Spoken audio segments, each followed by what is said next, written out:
everyone, ever wondered if you're using too many exclamation marks or maybe not enough? Today we're dividing into how to use the exclamation marks the right way. So it's me, Maya, again, and my week has been going really good this far.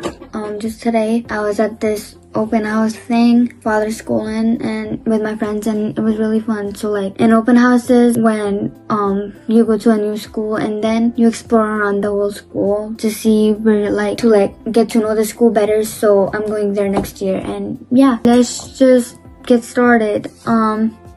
So what is an exclamation mark? So an exclamation mark is, like, for example, this guy shows strong emotion. Think excitement, surprise, anger, or urgency. It's like your sentence is shouting or really, really passionate. And yeah.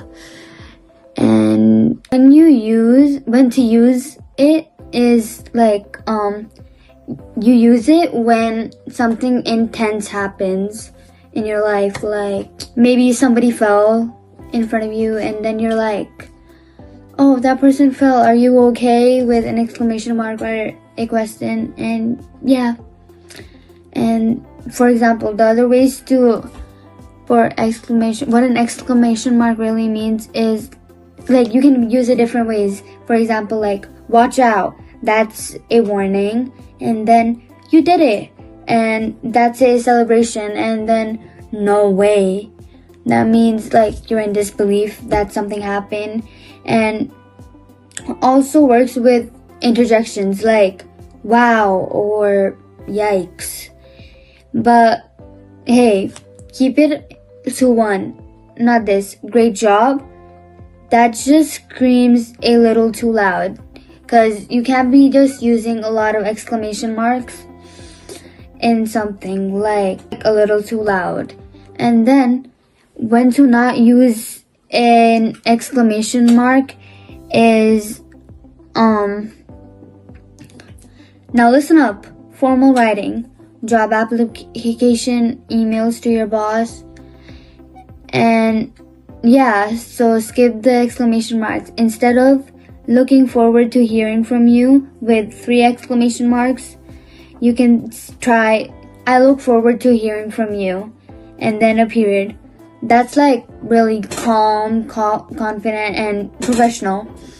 And then, so remember, exclamation mark equals strong emotions. Like, use them when it matters, not all the time. 1 is powerful. 5 exclamation marks is just too much drama, you know?